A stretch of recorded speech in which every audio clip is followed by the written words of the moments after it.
नमस्कार दर्शक महानुभावहरू।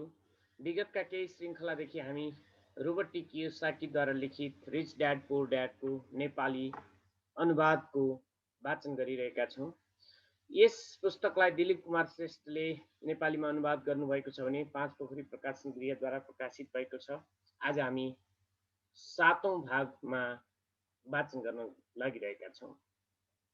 आर्थिक सफलताका लागि आफ्नो बच्चालाई के सिकाउने भन्ने स्पष्ट मार्ग निर्देशन गर्ने यस पुस्तकको बारेमा रोबर्ट टी कियोसाकी भन्नुहुन्छ। अधिकांश मानिसले वर्षौंसम्म स्कुल गएर पनि पैसाको बारेमा केही बुझ्न पाएका हुँदैनन्। परिणामस्वरूप पैसाको लागि मात्र काम गर्छन्, पैसासँग सम्बन्धित समस्यासँग जुधिरहन्छन्, पैसालाई कसरी काम लगाउने भनेर जान्दैनन्। यसै सम्बन्धमा यस पुस्तक केन्द्रित रहेको छ। अब सुरु गरौँ सातौँ भाग अध्याय 5बाट। Page number 152। करको इतिहास र कर्पोरेसनको शक्ति। हामीलाई स्कुलमा रबिन हुड र उनको सुखी गिरोह कथा सुनाइएको थियो। यो कथा मलाई अझै सम्झना छ। मेरो स्कुल शिक्षकको भनाइमा यो केभिन कोन्सनरको जस्तै एउटा रोमान्टिक हिरोको अनुभूत कथा हो, जसले धनीहरूलाई लुट्थे र गरिबहरूलाई बाँडिदिन्थे। मेरो धनी बुवाको नजरमा रबिन हुड हिरो थिएनन्। उनले यसलाई बदमास मान्नुहुन्थ्यो। रबिन हुडको मृत्यु भएको लामो समय भइसके पनि उनका अनुयायी आज पनि जिउँदैछन्। धेरैपल्ट मैले मानिसहरूले भनेको सुनेको छु, उसलाई धनीहरूले पैसा किन दिँदैनन्, या धनीहरूले बढी कर तिर्नुपर्छ र त्यो गरिबहरूलाई बाँडिदिनुपर्छ। धनीहरूसँग लिएर गरिबहरूलाई बाँडिदिने रबिन हुडको विचार गरिब र मध्यम वर्गका मानिसका लागि सर्वाधिक दुःखको कारण हो। रबिन हुडको यही आदर्शका कारण मध्यम वर्ग र गरिबहरूमाथि ठूलो करको बोझ लादिदिएका छन्। साँचो अर्थमा धनीहरूमाथि कर नै लाग्दैन। गरिबहरूको भलाइका लागि जुन पैसा लाग्छ त्यो मध्यम वर्गबाट आउँछ, खास गरी शिक्षित र उच्च आमदानी गर्ने वर्गबाट। करको बारेमा पूर्ण रूपले बुझ्नको लागि हामीले यसको ऐतिहासिक पृष्ठभूमिलाई बुझ्न जरुरी छ। हुन त मेरो पढे लेखेका बुवाले शिक्षाको इतिहासमा राम्रो जानकारी राख्नुहुन्थ्यो, तर मेरो धनी बुवा करको इतिहासमा विशेषज्ञ हुनुहुन्थ्यो। धनी बुवाले माइक र मलाई भन्नुहुन्थ्यो, बेलायत र अमेरिका पहिले कुनै कर लाग्दैन थियो। कहिलेकाहीँ युद्धको खर्च टार्न सीमित अवधिसम्म भने कर लाग्ने गर्थ्यो। राजा या राष्ट्रपतिले मुखैले बताउँथे, हरेकले उनको भनाइ अनुसार आफूले प्रयोग गर्थे। फ्रान्समा सन् 1779 देखि 1816 को बीचमा युद्धताका नेपोलियनले कर लगाएका थिए। अमेरिकामा सन् 1861 देखि 1865 को बीचमा गृहयुद्धको खर्च धान्न कर लगाइएको थियो। सन् 1874 मा बेलायतमा आमदानी करलाई स्थायी रूपमा लागू गरियो। सन् 1913 मा संविधानको 16औं संशोधनको साथसाथै अमेरिकामा पनि आयकर स्थायी रूपले लागू गरियो। एक समय अमेरिकीहरू कर विरोधी थिए। बोस्टन हार्बरमा प्रसिद्ध टी पार्टीको घटना चियामाथि धेरै कर लगाएको कारणले नै भएको थियो, जसमाथि क्रान्तिकारी युद्धलाई बल पुगेको थियो। आमदानी खर्च करलाई जनताले सहज स्वीकार्न पनि बेलायत र अमेरिकालाई लगभग 50 वर्ष लाग्यो। यो ऐतिहासिक तथ्यबाट हामी कुनै अवस्थामा कर धनीहरूमाथि लगाइएको थियो भनेर भन्न सक्दैनौँ। माइक र मैले यो कुरालाई कहिल्यै नबिर्सौँ भन्ने धनी बुवा चाहनुहुन्थ्यो। हामीलाई उहाँले प्रस्ट्याउनुहुन्थ्यो। कर सम्बन्धी विचार चाँडै लोकप्रिय भयो र धेरै जसोले यो विचारलाई आत्मसात गर्दै गए, किनभने उनीहरूमाझ कर धनीहरूलाई सजाय दिँदै गरिब र मध्यम वर्गीयलाई सहयोग गर्ने तन्त्र हो भन्ने प्रस्ट्याइयो। यसकारण जनताले कर कानुनको समर्थनमा भोट हाल्यो र वैधानिक बन्यो। हुन त यसको लक्ष्य धनीहरूलाई दण्ड दिनु हो, तर यथार्थमा यसले तिनी मानिसलाई दण्ड दिन पुग्छ जसले यसको समर्थन गरेका थिए, अर्थात् गरिब र मध्यम वर्गका मानिसहरूलाई नै। एकपल्ट सरकारले पैसाको स्वाद चाखिहाल्यो अनि उनीहरूको भोक झन्झन बढ्दै गयो। धनी बुवाले भन्नुभयो, तिम्रो बुवा र म पूर्ण रूपले विरोधी हौँ। उनी एक सरकारी कर्मचारी हुन् र म एक पुँजीपति हुँ। हामीलाई विपरीत व्यवहारको कारण पैसा हात लाग्छ र हाम्रो सफलताको मापदण्ड पनि फरक फरक ढङ्गबाट मापन गरिन्छ। उनलाई पैसा खर्च गर्न र मानिसहरूलाई रोजगारी दिनको लागि पैसा दिइन्छ। उनले जति धेरै खर्च गर्छन् र जति धेरै मानिसलाई रोजगार दिन सक्छन्, उनको सङ्गठन त्यति नै ठुलो हुँदै जान्छ, उति नै धेरै सम्मान उनलाई गरिन्छ। अर्कोतिर मेरो सङ्गठनमा म जति कम मानिसलाई राख्छु र जति कम खर्च गर्छु, मेरो लगानीकर्ताले मलाई उति नै सम्मान गर्छन्। त्यसो हुँदा म सरकारी मानिस रुचाउँदिनँ। उनीहरूको लक्ष्य व्यवसायका धेरै जसो मानिसलाई भन्दा केही फरक ढङ्गको हुन्छ। सरकारी कर्मचारी जति जति बढ्छन् उति उनीहरूलाई तलब दिनको लागि धेरै कर आवश्यक पर्छ। मेरो पढे लेखेका बुवा सरकारले मानिसहरूलाई सहयोग गर्नुपर्छ भन्ने कुरामा विश्वास गर्नुहुन्थ्यो। उहाँ जोन एफ केनेडीलाई मन पराउनुहुन्थ्यो, खास गरी पिस कार्टर्सको विचारसँग। उहाँ मेरो आमा र बुवा दुवै पिस कार्टर्सको लागि काम गर्नुहुन्थ्यो भने विचारलाई मन पराउनुहुन्थ्यो। उहाँहरूले मलेसिया, थाइल्यान्ड र फिलिपिन्स भन्ने जाने स्वयंसेवकहरूलाई प्रतीक्षा गर्नुहुन्थ्यो। उहाँहरूले सधैँ अतिरिक्त अनुदान र बजेट वृद्धि गर्ने कोसिस गर्थे ताकि धेरै मानिसलाई भर्ती गर्न सकियोस्। उहाँहरूले पिस कार्टर्समा जस्तै शिक्षा विभागको आफ्नो जागिरमा पनि यस्तै गर्नुहुन्थ्यो। यो उहाँहरूको काम नै थियो। जब म 10 वर्षको भएँ त्यसै बेलादेखि मैले आफ्नो धनी बुवाबाट सुन्दै आएको छु, सरकारी कर्मचारी अल्छी चोरहरूको गिरोह हो। मेरो गरिब बुवाबाट मैले सुनेको छु, धनीहरू लोभी र बदमास हुन्छन्, तिनीहरूबाट धनी बढीभन्दा बढी कर लिनुपर्छ। दुवै विचारको पक्षमा तर्क दिन सकिन्छ। कसले सही भनिरहेको छ, कसको कुरामा मैले विश्वास गर्नुपर्ने हो छुट्याउन मेरो लागि मुस्किल थियो, किनकि एकातिर मैले सहरको सबैभन्दा ठुला उद्योगपति मध्ये एउटाको काम गरिरहेको थिएँ भने अर्कोतिर जब म घर आउँथेँ त्यहाँ मेरो गरिब बुवासँग बस्नु पर्थ्यो, जो एक प्रख्यात सरकारी नेता थिए। तर जब तपाईँले करको इतिहासलाई अध्ययन गर्नुहुन्छ अनि एउटा रोचक प्रसङ्ग अगाडि आउँछ। मैले पहिला पनि भने कर लागू हुन सक्नुको कारण जनताले गरिब रबिन हुडको अर्थशास्त्रीय सिद्धान्तलाई विश्वास गर्थ्यो, जुन सिद्धान्तले भन्थ्यो धनीहरूबाट लिएर बाँकी सबैलाई बाँडिदिन्छन्। समस्या के थियो भने सरकारको पैसाको भोक यति धेरै बढ्दै गयो, चाँडै नै मध्यम वर्गमाथि पनि कर लगाउनु पर्ने बाध्यता आइलाग्यो। यसो हुँदै बिस्तार बिस्तार करको भार तलतिर बढ्दै गयो। अर्कोतिर धनीहरूले यसलाई अवसरको रूपमा लिए। उनीहरू यी नियमसँग खेल्दैनन् जुनसँग जनताहरू खेल्छन्। जस्तो मैले पहिले पनि भनिसकेँ, धनीहरू पहिलेदेखि नै कर्पोरेसनको बारेमा जान्दथे, जुन पानी जहाजको बारेमा लोकप्रिय भएको थियो। उनीहरूले सामुद्रिक यात्रामा समुद्रको जोखिम हटाउन आफ्नो सम्पत्तिलाई कर्पोरेसनमा उपयोग गरे। धनीहरू प्रत्येक सामुद्रिक यात्राको लागि पैसा जुटाउन आफ्नो पैसा कर्पोरेसनमा लगाउँथे। फेरि त्यस कर्पोरेसनले नयाँ नयाँ ठाउँमा धनको खोजीका लागि नाविक अर्थात् जहाजीहरू भर्ना गर्थे। यदि जहाज डुबेमा जहाजीहरूको ज्यान जान्थ्यो, तर धनीहरूलाई यति मात्र नोक्सान हुन्थ्यो, उनीहरूले सामुद्रिक यात्राको लागि दिएको पैसा डुब्थ्यो। अगाडि यहाँ एउटा हामी चित्रद्वारा पनि प्रस्ताउन सक्छौँ। तपाईँको आम्दानी सूची र बचत सूचीको बाहिर बस्छ भन्ने दर्शाउँछ।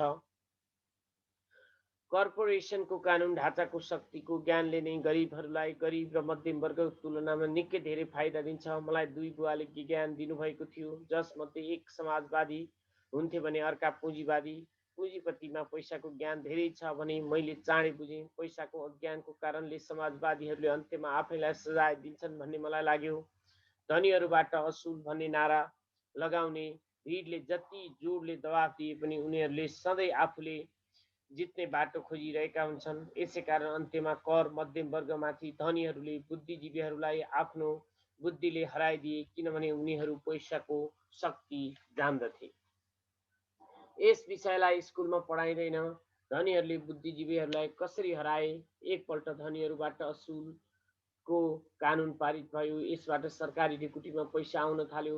पहिला त मानिसहरू यस कुराबाट खुसी भए। यो पैसा सरकारी कर्मचारी र धनीहरूलाई दिन थालियो। सरकारी कर्मचारीहरूसँग यो पैसा जागिर र पेन्सनको रूपमा गयो। धनीहरूले भने यो पैसा उनीहरूको कारखाना सञ्चालनका लागि पाउने सरकारी अनुदान, लगानी वा बैंक मार्फत पाए। सरकारसँग सारा पैसा थियो, तर त्यो पैसा कसरी व्यवस्थापन गर्ने भन्ने समस्या थियो। त्यसमा नि रिसर्कुलेसन थिएन। अर्को शब्दमा सरकारी नीति अनुसार यदि तपाईँ सरकारी कर्मचारी हुनुहुन्छ भने पैसा बचेको तपाईँ रुचाउनुहुन्न। यदि तपाईँले आफ्नो लागि आरक्षित फन्डलाई खर्च गर्न सक्नुहुन्न भने तपाईँलाई आउँदो बजेटको उति पैसा आउने छ।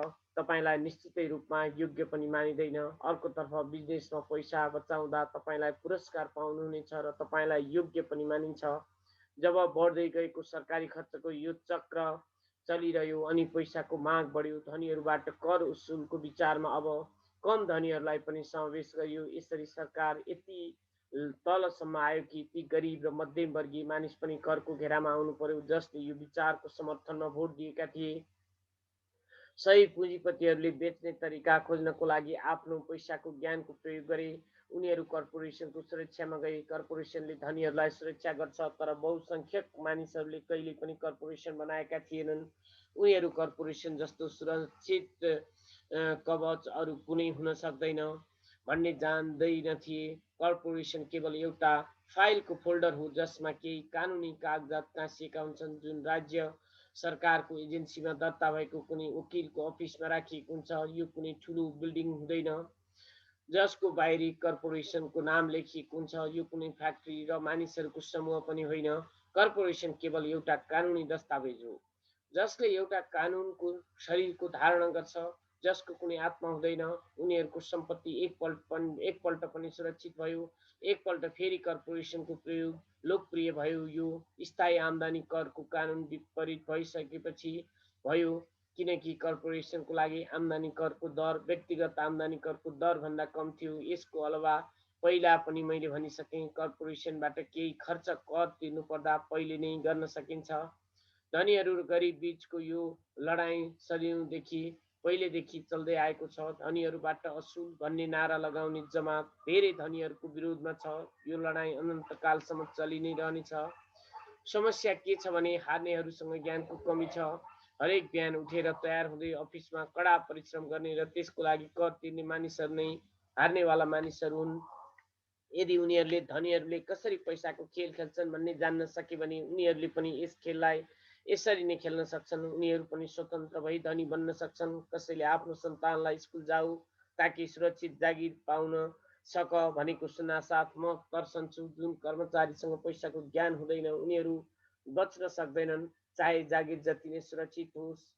औसत अमेरिकी मानिस आज सरकारको लागि 5 देखि 6 महिनासम्म काम गर्छन् ताकि कर तिर्नको लागि पैसा जम्मा गर्न सकियोस्। मेरो विचारमा यो समय निकै बढी हो।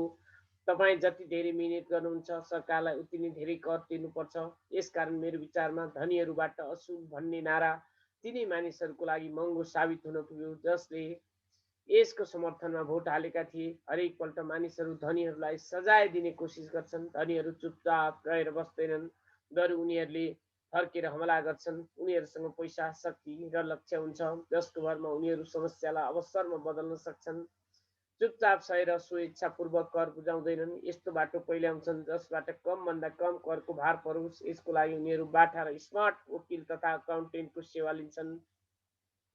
राजनेतालाई कानुन बदल्न या बचाउनको बाटो मनाउँछन्। उनीहरूसँग परिवर्तन गराउनको लागि आवश्यक पूर्वाधारहरू हुन्छन्। अमेरिकाको कर कानुनले पनि करबाट बच्नको लागि कयौं ढोका खोलिदिएको छ, तर यसको फाइदा सामान्यतया धनीहरू नै उठाउँछन्, किनभने उनीहरूले आफ्नो कामसँग मतलब राख्छन् र यसको खोजी गर्छन्। उदाहरणको लागि लोकप्रिय शब्द 1031 इन्टर्नल रेभेन्यू कोडको अनुच्छेद 1031 को संक्षिप्त रूप हो, जसमा रियल इस्टेट बेच्नेले कर बुझाउन ढिलो गर्ने मौका पाउँछन् यदि उसले धेरै महँगोमा रियल इस्टेट किन्छ र किनबेचमा फाइदा लिँदैनन् भने। रियल इस्टेट एउटा यस्तो पुँजी लगानी हो जसले कर सम्बन्धी धेरै फाइदा दिन्छ। जब तपाईँले कर मूल्यको सम्पत्ति बेच्नुहुन्छ र उच्च मूल्यको सम्पत्ति किन्नुहुन्छ भने त्यसलाई नगद नै राख्न नचाहेसम्म तपाईँले कर तिर्नु पर्दैन। जुन मानिसहरू कानुनले दिएको कर छुटको फाइदा उठाउँदैनन् उनीहरू सम्पत्तिवाला कोलमलाई बनाउन महत्त्वपूर्ण मौका गुमाउँछन्। गरिब र मध्यम वर्गीयसँग यतिका समस्याको समाधान हुँदैन। उनीहरू चुपचाप बसिरहन्छन् र सरकारी सिओलाई आफ्नो पाखुरामा घोप्न र रक्तदानको अनुमति दिइहाल्छन्। आज म धेरै कर तिर्नेहरू र कम छुट लिने मानिसहरूको सङ्ख्यादेखि स्तब्ध भइरहेको छु। उनीहरू सरकारसँग डराउने मात्र यस्तो भइराखेको छ। मलाई थाहा छ सरकारी कर अधिकृत कति डरलाग्दो हुन्छ। मेरा केही साथी छन् जसको व्यवसाय बन्द भएको छ। यसको लागि सरकार दोषी छ, मलाई यो सबै थाहा छ। तर जनवरीदेखि मेको पहिलो हप्तासम्म सरकारको लागि काम गर्नु एउटा ठुलो मूल्य हो जुन हामी करको डरले चुकाउँछौँ। मेरो गरिब बुवाले कहिल्यै पनि फर्केर हमला गर्नु भएन। मेरो धनी बुवाले पनि यस्तो गर्नु भएन। उहाँले मात्र खेललाई चलाखीपूर्ण तरिकाले खेल्नुभयो। उहाँले त्यो चलाखी कर्पोरेसनको माध्यमले गर्नुभयो, जुन धनीहरूको सबैभन्दा ठुलो रहस्य हो। धनी बुवाबाट मैले पहिला सिकेका उपाय तपाईँलाई थाहै होला। म 9 वर्षको बच्चा थिएँ र मैले उहाँसँग कुरा गर्न लामो समयसम्म प्रतीक्षा गर्नु परेको थियो। म प्राय उहाँको अफिसमा बसेर उहाँलाई पर्खिन्थेँ। उहाँ म पर्खिरहेको थाहा पाएर पनि मलाई वास्ता गर्नुहुन्न थियो। मैले उहाँको शक्तिलाई बुझौँ र उहाँ जत्तिकै म पनि एक दिन शक्तिशाली बन्नु भन्ने उहाँको चाहना थियो। जति समयसम्म मैले उहाँको मार्गदर्शनमा पढेँ सिकेँ, उहाँले मलाई सधैँ ज्ञान नै शक्ति हो भन्ने याद दिलाउनु भयो। पैसासँगै आउने ठुलो शक्तिलाई स्थिर राख्न र त्यसलाई धेरै गुणासम्म बढाउन सही ज्ञानको आवश्यकता हुन्छ। त्यस ज्ञान बिना संसारले तपाईँलाई यताउता धकेलिरहन्छ।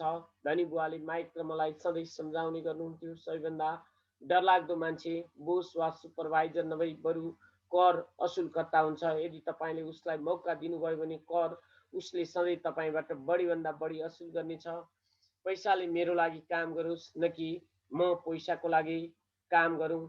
मेरो यो पहिलो उपाय वास्तवमा शक्तिको बारेमा छ। यदि तपाईँ पैसाको लागि काम गर्नुहुन्छ भने तपाईँले आफ्नो शक्ति बोसको हातमा सुम्पिनुपर्छ। यदि तपाईँको पैसाले तपाईँको लागि काम गर्छ भने तपाईँले शक्ति आफूसँग राख्नुहुन्छ र त्यसलाई नियन्त्रण गर्नुहुन्छ। एकपल्ट हामीलाई हाम्रो लागि काम गर्नेवाला पैसाको शक्तिको ज्ञान भइसकेपछि हामीले पैसाको व्यवहार गर्न स्मार्ट भई हामीलाई डराउन प्रेरित गर्ने मानिसहरूबाट पन्छिने उपायहरूको खोजी गरिहाल्नुपर्छ। यसको लागि तपाईँलाई कानुनको ज्ञान हुनुपर्छ, साथै सिस्टमले कसरी काम गर्छ भन्ने कुराको पनि ज्ञान हुनुपर्छ।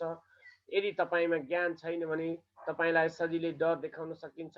यदि तपाईँ के कुरा गरिरहनु भएको छ भन्ने जान्नुहुन्छ भने बच्नको लागि तपाईँसँग मौका हुन्छ। त्यसैले धनी बुवाले स्मार्ट कर अकाउन्टेन्ट्स र वकिललाई धेरै तलब दिनुहुन्थ्यो। वकिलहरूलाई तलब दिनु सरकारलाई कर तिर्नुभन्दा सस्तो थियो। मेरो लागि उहाँको एउटै सूत्र वाक्य थियो, स्मार्ट बन, किनभने तिमीलाई यताउता धक्का दिन नसकियोस्। मैले जिन्दगीभर यसलाई अपनाएको छु। उहाँले कानुन जान्नुहुन्थ्यो र त्यसलाई नजान्नाले त्यसको महँगो मूल्य चुकाउनु पर्थ्यो।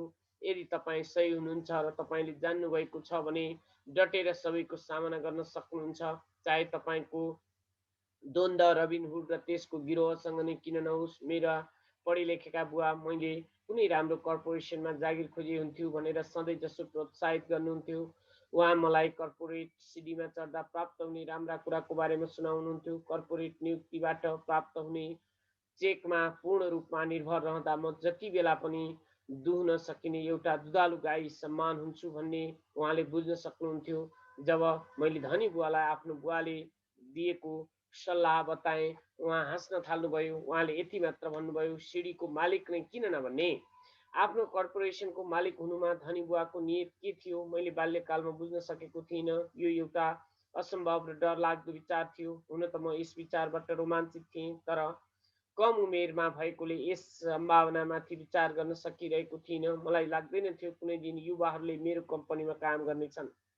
यदि धनी बुवा नभइदिएको भए मैले निर्विवाद आफ्नो पढे लेखेका बुवाको सल्लाह पालन गरिरहेको हुन्थेँ। धनी बुवाले बारम्बार सम्झना गराइरहनाले नै मेरो आफ्नो कर्पोरेसनको विचार जीवित रह्यो र यसले मलाई अलग बाटोमा हिँडाइरह्यो। जब म 15 या 16 वर्षको थिएँ त्यस बेला नै मेरो पढे लेखेको बुवाले देखाएको बाटोमा हिँड्नुहुन्न भन्ने मैले जानिसकेको थिएँ। मैले त्यसलाई व्यवहारमा कसरी उतार्छु भनेर जान्दिनथेँ, तर मैले म भिडको साथमा हिँड्ने छैन भनेर दृढ निश्चय गरिसकेको थिएँ र मेरा सहपाठी जाँदै गरेको दिशातिर जाने छैन। यस निर्णयले मेरो जिन्दगी बदलियो। 25 वर्षको हुँदासम्म पनि मैले धनी बुवाको सल्लाह पूर्ण रूपले बुझ्न सकेको थिइनँ। मैले हालसालै मरिन कप्स छाडेको थिएँ र फोटोकपी मेसिन कम्पनीको लागि काम गर्दै थिएँ। मैले धेरै पैसा पाइरहेको हुँदाहुँदै पनि जतिखेर मैले आफ्नो तलबको चेक हेर्थेँ सधैँ निराश हुन्थेँ। कटौतीहरू धेरै हुन्थ्यो। जब म धेरै सफल हुन लागेँ अनि मेरो वरिष्ठ बोसले मेरो बढुवा गर्ने र तलब बढाइदिने कुरा गर्न थाले, यो सुन्दा राम्रो लागे पनि मेरो कानमा आफ्नो धनी बुवाको आवाज गुन्जिरहन्थ्यो, तिमीले कसको लागि काम गरिरहेका छौ, तिमीले कसलाई धनी बनाइरहेका छौ। सन् 1974मा फोटोकपी मेसिन उत्पादक कम्पनीको कर्मचारी हुँदा नै मैले आफ्नो पहिलो कर्पोरेसन बनाएँ र आफ्ना काममा मतलब राख्न सुरु गरिहालेँ। पहिलेदेखि नै मेरो सम्पत्तिवाला कोलममा केही सम्पत्ति थियो। जब त्यसलाई बढाउनु पर्छ भन्ने मैले ठानिसकेको थिएँ। कटौतीवाला तलबलाई हेर्दा हेर्दै मैले धनी बुवाको सल्लाहमा समझदारी देखिसकेको थिएँ। मैले आफ्नो पढे लेखेको बुवाको सल्लाह उचित माने। भने मेरो भविष्य कस्तो हुन्छ स्पष्ट देखिरहेको थियो। धेरै नियोक्तावाला पनि आफ्ना कर्मचारीहरूले आफ्नै मात्र काममा ध्यान दिन्छन् भने उनीहरूले राम्रो रूपमा लिँदैनन्। यसो गर्दा उनीहरूको व्यापारको लागि राम्रो हुँदैन। मेरो हकमा यस्तो भएन। एकपल्ट मैले आफ्नो काममा मतलब राख्दा पनि म एउटा राम्रो कर्मचारी उत्तिकै रहेँ। मेरो अगाडि अब एउटा लक्ष्य थियो। म बिहान चाँडै आउँथेँ र मिहिनेतका साथ काम गर्थेँ। यसबाट धेरैभन्दा धेरै पैसा कमाउन सकियोस्, किनभने यसलाई रियल इस्टेटमा लगाउनु थियो। हवाईमा त्यस्ताका तीव्र रूपमा मूल्य वृद्धि हुँदै गएको थियो। त्यहाँ आफ्नो भाग्य चम्काउन सकिने अवस्था थियो। त्यहाँ जति धेरै लगानीको सम्भावना म देख्थेँ, त्यति नै धेरै फोटोकपी मेसिन मैले बेचेँ। मैले जति मेसिनहरू बेचेँ त्यति नै बढी पैसा पाएँ र मेरो तलबी चेकबाट त्यति नै बढी कटौती भए पनि यो मेरो लागि प्रेरणादायक थियो। म कर्मचारी बन्ने जालबाट बाहिर निस्कन चाहन्थेँ। कम मिहिनेत गर्नुको साथै बढी मिहिनेत गर्थेँ। सन् 1978सम्ममा सर्वोत्कृष्ट 5 सेल्सम्यान मध्ये म पनि एक थिएँ। प्राय नम्बर 1। म मुसा दौडबाट जतिसक्दो चाँडो बाहिर निस्कन हतारिएको थिएँ। 3 वर्षसम्म कम समयमा मैले फोटोकपी मेसिनको तुलनामा आफ्नो सानो कर्पोरेसनबाट निकै धेरै पैसा कमाइसकेको थिएँ। मेरो कर्पोरेसनको उद्देश्य रियल इस्टेटमा लगानी गर्नु थियो। मैले आफ्नो कर्पोरेसनमा आफ्नो सम्पत्तिवाला कोलम बढाइरहेको पैसाले मेरो लागि काम गरिरहेको थियो। मैले कतिपय बेच्नको लागि ढोका ढकढक्याउनु पर्ने आवश्यकता थिएन। धनी बुवाको सल्लाह धेरै बुद्धिमानी लागिरहेको थियो। छिट्टै नै मेरो सम्पत्तिबाट आउने नगद प्रवाह धेरै नै भयो। मेरो कम्पनीले मेरो लागि पहिलो कार किनिदियो। फोटोकपी मेसिन उत्पादक कम्पनीका मालिकलाई लाग्यो मैले आफ्नो कमिसन बेचेँ, तर मैले यस्तो गरिरहेको थिइनँ। मैले आफ्नो कमिसनलाई सम्पत्तिवाला कोलममा लगानी गरिरहेको थिएँ। मेरो पैसाले अरू धेरै पैसा कमाउनको लागि कडा मिहिनेत गरिरहेको थियो। मेरो सम्पत्तिवाला कोलमको हरेक डलर एउटा राम्रो कर्मचारी जस्तो थियो, जसको कडा परिश्रमको कारणले अरू धेरै कर्मचारी तयार हुन्थे। सबै मिलेर आफ्नो बोसलाई नयाँ कर उपहारको रूपमा दिन्थे। यो पनि कर बुझाउनुभन्दा पहिला नै मैले फोटोकपी मेसिनको लागि धेरै कडा मिहिनेत गर्न सुरु गरिदिएँ। मेरो योजना सही ढङ्गबाट चलिरहेको थियो र मेरो कार नै यसको जिउँदो प्रमाण थियो। आफ्नो धनी बुवाबाट सिकेको उपायको कारण नै म त्यस मुसा दौडको संज्ञाबाट बाहिर निस्कन सफल भएँ।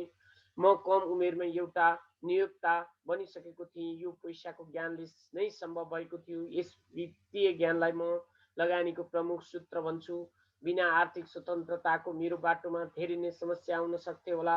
अब मैले आर्थिक सेमिनारहरूमा अरूलाई आफ्नो ज्ञान बाँड्न सकौँ भन्ने आशाका साथ सिकाउँछु। जब म लेक्चर दिन्छु, उनीहरूलाई हमेसा लगानीको प्रमुख सूत्र विशेषज्ञताको 4 ठुला क्षेत्रबाट आएको ज्ञानबाट बनेको हुन्छ भन्ने गर्छु। नम्बर 1 हो लेखा। यसलाई म लगानीको साक्षरता भन्छु। यदि तपाईँ साम्राज्य बनाउन चाहनुहुन्छ भने यो धेरै महत्त्वपूर्ण दक्षता हो। तपाईँ जति धेरै धनको जिम्मेवारी चाहनुहुन्छ, त्यति नै धेरै सूक्ष्मताको जरुरी हुन्छ। नत्र भने तपाईँको साम्राज्य तासको महल जस्तै भाताभुङ्ग हुन्छ। यो बायाँ मस्तिष्कको खेल हो। यसलाई वर्णन वा विश्लेषणको आवश्यकता पर्छ। तपाईँको साक्षरता त्यो योग्यता हो जसको सहाराले फाइनेन्सियल स्टेट्स पढ्न र बुझ्न सकिन्छ। यस योग्यताले तपाईँ कुनै पनि व्यवसायका कमजोरी र बलिया आधार चिन्न सक्नुहुन्छ। नम्बर 2 हो लगानी। यसलाई म पैसाले धेरै बनाउने विज्ञ भन्छु।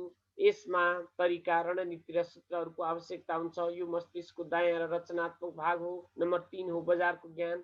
माग र पूर्तिको विज्ञान, बजारको व्यवस्थापन सम्बन्धी भाग जान्न जरुरी छ, जुन भावनाहरूद्वारा सञ्चालित हुन्छ। सन् 1996मा क्रिसमसको बेला टिक्लमी एल्मो डालको प्रकरण पनि व्यवस्थापन वा भावनाहरूद्वारा सञ्चालित बजारको उदाहरण हो। बजारको दोस्रो तत्त्व लगानीको मूलभूत वा आर्थिक ज्ञान हो। के कुनै लगानीमा परिवर्तन बजारको परिस्थितिको हिसाबले लगानी गर्नु बेवकुफी हुन्छ या बुद्धिमानी? धेरै मानिसहरूको सोचाइमा बजार वा लगानीका अवधारणामा बालबालिकाहरूले बुझ्नै सक्दैनन् भन्ने यो जटिल हुन्छ। बालबालिकाले यो विषयलाई अनुभूतिबाट बुझ्न सक्छन् भने उनीहरू जान्दैनन्। जुन मानिसहरू एल्मो डालबाट अपरिचित हुन्छन्, उनीहरूको लागि यो सिस्टम स्ट्रिट चरित्र हो, जसलाई क्रिसमसभन्दा पहिले केटाकेटीहरूले लगभग सबैभन्दा माथि राखेका थिए। क्रिसमसको लागि यसको विज्ञापन गरिसकेपछि जब यो बजारबाट गायब भयो अनि धेरैले सोच्न थाले कम्पनीले जानाजान बजारमा यसको प्रभाव सिर्जना गरेको हो। यसको लागि धेरै माग थियो। र पूर्ति कम थियो, त्यसैले बजारमा हारालुजको अवस्था सिर्जना भयो। स्टोर्समा किन्नको लागि कुनै खेलौना बचेन। दोकानदार र खेलौना बनाउनेहरूले यसबाट नाफा हुने प्रशस्त सम्भावना देखे, जसले डल खेलौना पाएको थिएनन्। ती दुर्भाग्यशाली अभिभावकले क्रिसमसको लागि कुनै अर्को खेलौना किन्न बाध्य भए। टिक्लमी एल्मो डलको अविश्वसनीय लोकप्रियताको कारण मैले बुझ्न सकिनँ, तर यो माग र पूर्ति सम्बन्धी अर्थशास्त्रको राम्रो उदाहरण हो। यही कुरा स्टक, बन्ड, रियल इस्टेट र बेसबल कार्डमा पनि लागू हुन्छ। नम्बर 4 हो कानुन। उदाहरणको लागि अकाउन्टिङ, लगानी र बजारको व्यवस्थापन दक्षताले तपाईँले कर्पोरेसनको प्रयोगमा विस्फोटक वृद्धि गर्न सकिन्छ। कुनै पनि मानिस जसलाई कर्पोरेसनद्वारा दिइने कर, फाइदा र सुरक्षाको ज्ञान हुन्छ, जसले तीव्र गतिले प्रगति गर्न सक्छ, धनी बन्न सक्छ, जुन कुनै कर्मचारी वा लघु व्यवसायको मालिकको लागि सम्भव छैन। यसबीच पैदल हिँड्ने र उड्ने जत्तिकै फरक छ। हामीले यसलाई दीर्घकालीन सम्पत्तिको सन्दर्भमा हेर्यौँ भने यो धेरै फरक हुन जान्छ। कर लाभ। एउटा कर्पोरेसनले कुनै कुरा गर्न सक्छ जुन एउटा मानिसले गर्न सक्दैन, जस्तो कि यसलाई कर तिर्नु पूर्व खर्च गर्न सक्छ।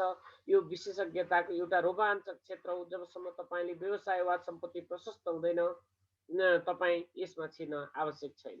2 कानुन मुद्दाबाट सुरक्षा।